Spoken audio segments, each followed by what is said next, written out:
Hey folks, we're slowing down for the holidays, and we hope you are too. But we didn't want to leave you without something great to listen to, so we're borrowing an episode from one of our favorite podcasters. Ashley Ahern is the independent science and environmental journalist behind several series covering life in the rural American West. If you haven't already listened to Grouse on Sage Grouse or Mustang on Wild Horses, you're missing out. But the episode we picked for you today is kind of a teaser for our own next series. It's a look at livestock, the regenerative ranching movement, and the women who are leading it. From Ashley Ahern, Boise State Public Radio, and the Mountain West News Bureau, this is Women's Work, Episode 5, Keep Them Doggies Rollin'. This episode of Women's Work was recorded on the ancestral lands of the Shoshone-Bannock tribes. For thousands of years, they hunted buffalo and other game, fished the rivers, and harvested plants and medicine across vast stretches of what is now Idaho, Oregon, Wyoming, Nevada, Utah, Montana, and even into Canada. The Fort Hall Reservation was created in southeastern Idaho in 1868 under the Fort Bridger Treaty, and the Shoshone-Bannock continue their cultural connection and stewardship of the land to this day.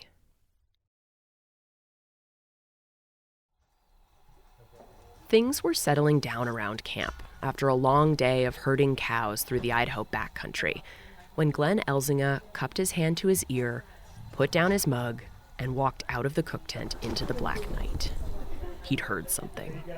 Hey, you guys. Huh? Come out here a second. We got wolves. Wait, really? Yeah. Just listen.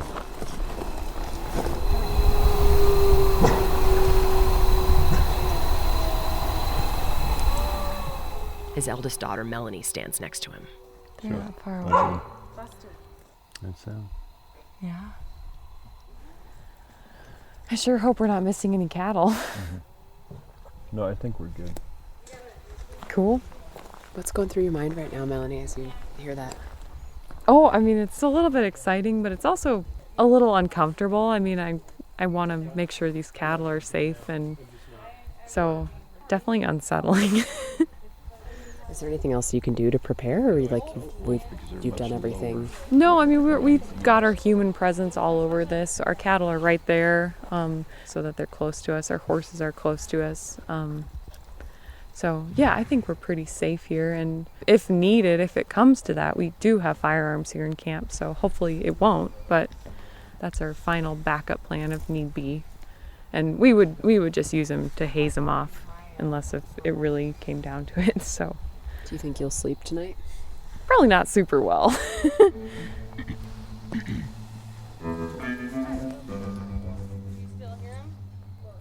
The cows made it through the night okay. The wolves stayed up on the ridgeline away from camp, feeding on an elk carcass. But it's no surprise that Melanie and her dad didn't sleep too well. Wolves have cost the Elzingas thousands of dollars in lost cattle. They told me one year they lost 14 cows, worth more than $30,000. And their herd was just 200 cows at the time, so that was a big blow. It was the wolves, in fact, that forced this family to reevaluate how they ranch. The wolves were the tipping point, so to speak. They were the catalyst that actually made us look at everything completely differently.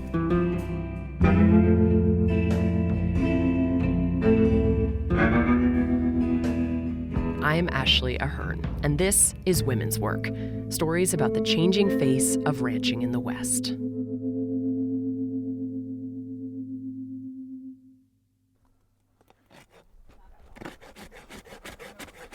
Now he is really pretty long, but I really want to keep him even. Glenn Elzinga is 6'6", so when he shoes a horse, he says the physics don't quite work. I watch him one morning at camp, his huge frame bent awkwardly beside a horse.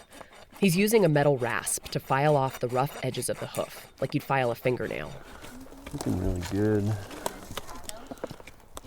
Melanie's beloved gray horse, Gatto, stands calmly as Glenn digs around in his bucket of tools. Melanie trained him herself as a young girl. They actually just kind of grew together, you know. He was just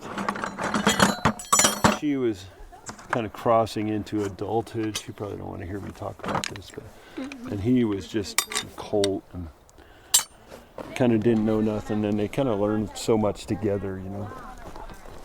Melanie's the eldest of Glenn and Carol Elzinga's 7 daughters. Together, the family runs Alder Spring Ranch in central Idaho. So 7 daughters.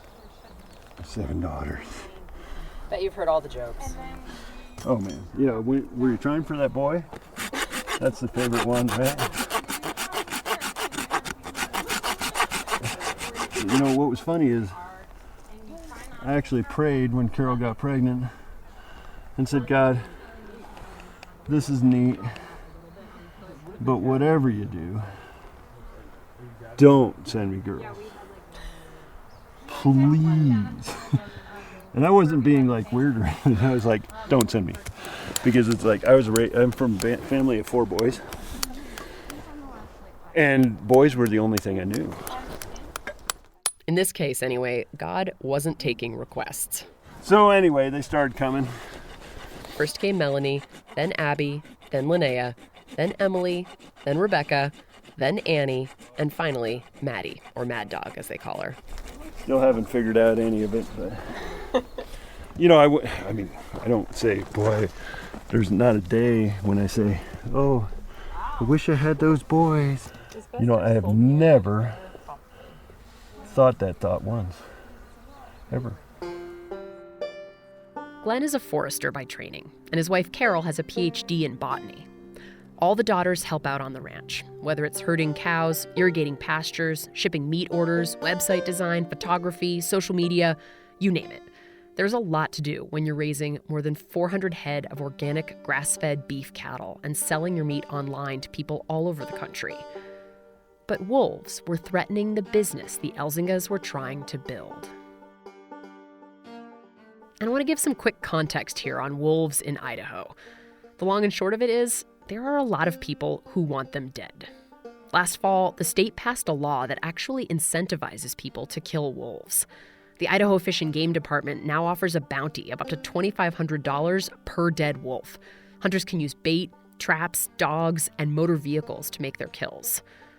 The law was broadly supported by the ranchers in this state because people's cows were getting killed. And that was happening to the Elzingas too. The Elzingas graze their cows on 70 square miles of sagebrush and timbered mountain slopes in the Salmon Chalice National Forest of central Idaho. They started ranching here 15 years ago, and at first, they were doing things the way most ranchers do. They'd let their cows loose on the range to graze in the spring, check on them throughout the summer, and then bring them in the fall to send to market. It's a pretty hands-off approach. The cows are mostly left to themselves to choose where they graze, and they can be easy prey for wolves. But when their fellow ranchers started killing wolves, the Elzingas thought there had to be another way to protect their cows. They couldn't afford to keep losing them, but they believed the wolves had a right to be there too. That's when Glenn says he had this idea. It came to him at Christmas time one year when the girls were little. We were Christmas caroling at a friend's house, and they have a really neat log cabin. It's a beautiful, super cozy house. It was a cold night, and their walls covered with all this Western memorabilia. You know, it might be old rifles or ropes, lariats, pieces of horse harness, horseshoes, a piece of barbed wire, whatever, lanterns, you know, all kinds of stuff. And mixed in with the memorabilia were paintings by Charles M. Russell. He painted hundreds of oil and watercolor images that captured the iconic symbols of the Wild West back in the late 1800s to early 1900s. Cowboys in action, roping and throwing cows, their hats flying off, or trailing the herd on horseback through wide-open country. He did peaceful paintings of dusky sage and orangey campfire scenes, bedrolls spread out under the stars, cowboys keeping watch over the herd at night.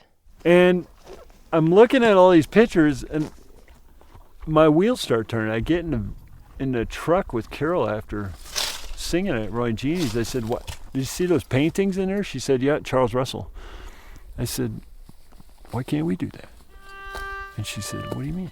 I said, "Why can't we go live with our cattle?" Because apparently it worked for them. They're basically just taking care of their cattle day in, day out on horseback. I said, "Why can't we do the same thing?" And she said, maybe we could. Together, Glenn and Carol have been pioneering, or I guess you might actually say reviving, an age-old practice of guarding their livestock. It's called in-herding, and it's basically exactly as Glenn saw in the paintings. Ranchers living and riding with their cows, day in and day out.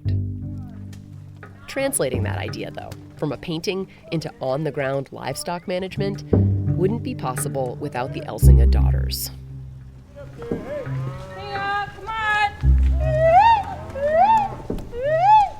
So this is day 2, heading out for the morning graze. Annie Elzinga's right in front of me. Melanie is riding the fence and trying to push the cows out the open area into their fresh grass for eating this morning. And another sister, Linnea, is on a paint standing a little ways away, watching them come out. Come on, kid. So there's 4 other sisters that aren't here right now, but getting a taste of the Elzinga magic, moving cows together. So they do this every day. The sisters fan out around the herd and start pushing them up through the timber, letting the cows eat as they walk, like slow-moving lawnmowers. They don't let them stay for too long in any one place, though, so it doesn't get overgrazed. Come on, buddy. Hop up, hop up. I'm riding a big bay horse named Chang, and I'm holding my microphone and trying to help herd cows at the same time, which, for the record, is not a great combination. But Chang and I are making it work, and I catch up with Melanie and ask her what she's doing. So basically, we're just moving the cattle as a large herd across 70 square miles of rangeland. And we try and keep them in a relatively tight bunch. It's kind of like the rotational grazing that Malloy and her mom Megan are doing in Montana, but on a much larger piece of land. And essentially, it's just one big slow-moving cattle drive for the entire day, for the entire summer, day in, day out. And what we're trying to accomplish is just regenerating the land, getting our animals full, and protecting them from predators. We ride for hours, just following the cows across the open range, up sagebrush hillsides, down steep slopes thick with timber. The Elzingas started riding like this to keep their cows safe from wolves. But this kind of hands-on management has also brought some ecological benefits. At one point, a bunch of cows breaks free of the herd and makes a beeline for a lush green creek, or a riparian area as they're called. And Melanie takes off after them. So I'm following Melanie down a hillside into a creek bed. So they're all hands on deck getting them out. Melanie and her sisters race their horses through the trees to get the cows turned around and headed back uphill to rejoin the rest of the herd. They have them gathered up and out of the creek after just a few minutes. Why don't you want them in the water? You know, it's just, we want to protect these little riparian areas. It's nice to not have cattle coming in here and stripping down the vegetation and potentially muddying a really pristine little spring that otherwise would flow. I mean, if they get in the creek, they're impacting wildlife habitat and fish habitat, and we really don't want that to happen. But these little springs, if we can preserve them and not have our cattle graze them, that's ideal. So there are close to 70 miles of creeks and springs on the Elzinga's summer range. Before the Elzingas started in-herding, the cows would have free range to hang out in the wet areas like this one for as long as they wanted. And that was a problem. This whole area would be grazed down to nothing, and also they'd come back. So if we weren't careful, they'd remember that this was here. And so later in the season, they'd be like, yeah, I'll go back to that spring and graze the forage down again. And that repeated grazing, that repeated impact was what led to long-term degradation in these spring areas. But the cows aren't getting away with that anymore. We ride up and out of the draw and push the herd into open hillsides of sagebrush and bunch grasses. There are mountains all around us, though they're hazy with smoke from a wildfire burning near the Montana border. Things are drier and hotter this year than normal.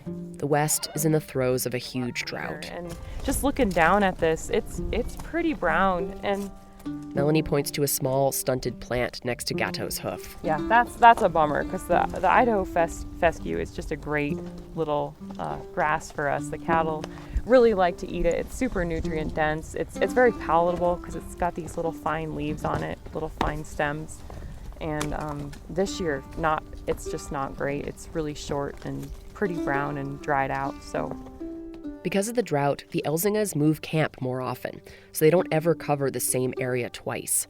They're avoiding south-facing hillsides that get more sun stress, and they're planning to take their cows off the range completely, almost a month ahead of schedule. Being out here, day in and day out with her cows, has made it possible for Melanie to watch the landscape closely and adapt the way she grazes it. She sits her horse and looks out over the sagebrush. On the ground next to her, a black Angus cow lounges, chewing its cud peacefully. Melanie loves this country, even as it changes and dries out. She's been riding it with her family since she was a little girl. I've been down pretty much every draw out here on horseback or on foot. And, it's become like an old friend. You recognize every feature. They're just so familiar to you. And like, I'll get up on top of one of those ridges and it'll bring tears to my eyes. I'll just I'm tearing up now. But it's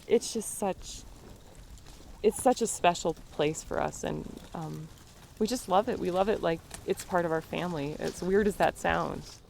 Wolves, Melanie says, are a part of the patchwork of this landscape. Without them, it's not the whole picture. We're missing something that's important. I mean, they have every right to be out here. They're part of this natural ecosystem. They've been here way longer than we have.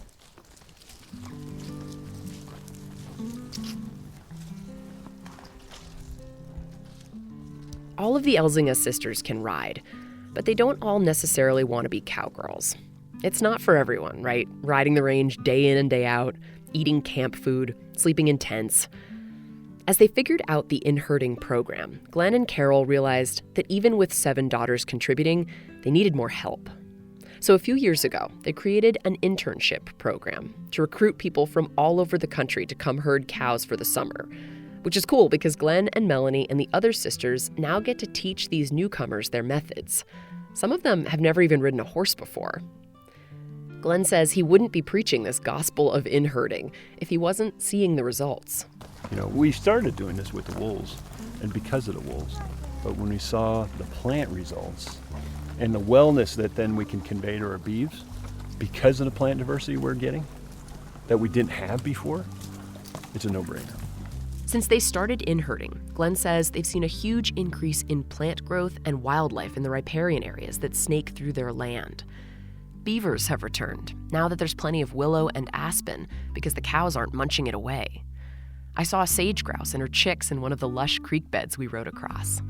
There's elk, trout, rattlesnakes, salamanders, so many different birds, and of course, wolves. Instead of dusty, stressed sagebrush, this range, even in a drought, has a lot of plant diversity, and that makes it more resilient to dry times.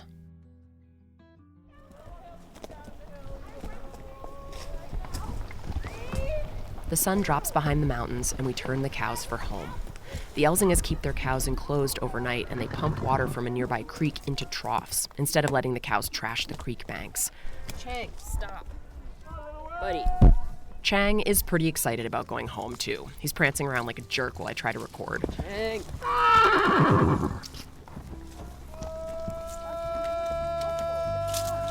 Glenn's up on a ridge calling to his cows, and I swear they're mooing back as they mosey home for bed. And fanned out around them are Glenn's daughters, Melanie, Linnea, and Annie. And they're laughing and singing, and their cowgirl hats are jaunty, their faces smiling as their sturdy horses scoot down the steep sagebrush hillside, golden in the setting sun.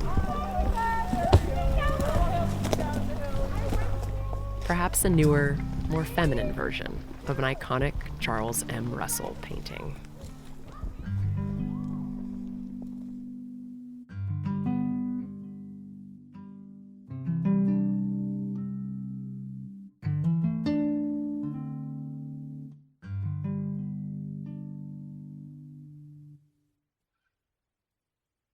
On our next episode, the vast majority of ranches in the West are owned by white people. And the vast majority of that land was taken from Native Americans, one way or another. We're going to meet a rancher in eastern Washington who's wrestling with that history in relation to her own family's land. I know the history of how I came to own it. And it wasn't because I went and put a gun up against somebody's head, but it was because somebody went and put a gun up against somebody's head.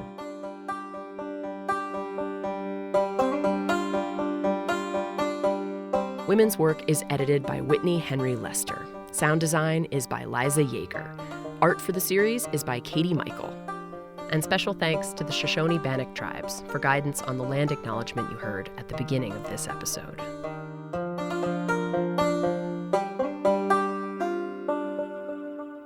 Go find the rest of Women's Work wherever you get your podcasts. And while you're at it, go find Grouse and Mustang too. You'll be hearing from us again soon. Till next year, happy holidays, and take care.